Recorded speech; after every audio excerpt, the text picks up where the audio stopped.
আহ কি মজা, মনে হচ্ছে পাখি তার বাচ্চাকে আদর করে করে খাওয়াচ্ছে।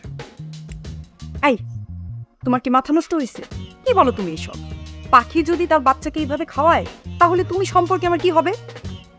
ধুর, কি হবে? কি বললাম, সে বোধ শক্তি আমার চরকার পর চলে গেছে। দেখো, আমার মাফ করে দাও। আমি অসুর বাড়িকে শ্বশুর বাড়ি বানাবো না, কিছুতেই না। এইটা বললে তো হবে না। যার সাথে সারাদিন বাইকের মধ্যে আমি একনিষ্ঠ হয়ে বসছি, তার সাথে তো এখন আমি ঘেঁষেই বসবো, আর তাকে ছাড়া তো আমি অন্য কাউকে বিয়ে করবো না। সেটা তো হতেই পারে না। খাবো না, তোমার মিষ্টি তুমি খাও। খাবা না মানে? বেশি করে খাও, ধরো, হা করো, হা করো, নাও। মামি, আমি কি ফেসে গেলাম?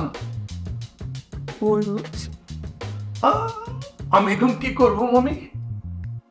তোমার মামাকে তো চিনি, মনে হয় সে সত্যি সত্যি তোমাকে বেঁচে রাখবে। হ্যাঁ, ইয়ে মামি, আমি কি দূরে পালিয়ে যাবো?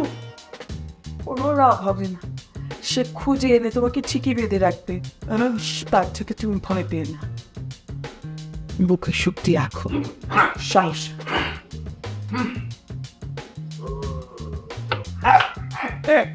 মামা, তুমি এই চিকন ধরে দিয়ে আমাকে বাঁধবে?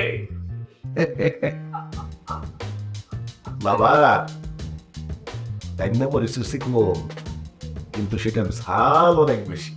আচ্ছা, এই শিকল ধরে এই শক্তি তুমি যাও না, তোমার মতো 10টা অসুখে এইটা দিয়ে বাইন্দা রাখে না। তাহলে আপনার থেকে তোমার কষ্ট।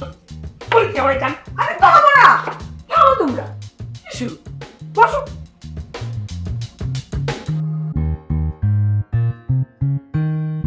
বাবার, তুমি তো রাকিবকে ছোটবেলায় কত আদর করতে, আমরাও কত যত্ন করে ওকে বড় করেছি। ও এখন বড় হয়েছে, ব্যারিস্টার হয়েছে, ওকে এই সময় এরকম দড়ি দিয়ে বেঁধে রাখা কি ঠিক বলো? তুমি একটা কাজ করো না, বাড়িতে তাড়াতাড়ি ফোন করে বলে দাও ওকে যেন ছেড়ে দেয়।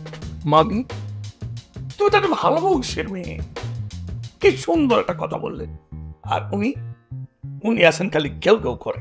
দাঁড়াও, আমি এক্ষুনি ফোন করতেছি।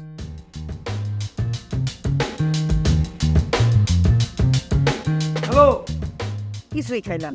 পাখি পাখি, ঘটনা তো একেবারে সত্য। তোর ভাইয়া ফোন করেছিল, এই আমাদের আসল রাকিব। আরে হা করে দেখছিস কি বাদন? ও কি বলো ভাবি তুমি, কি কেলেঙ্কারি!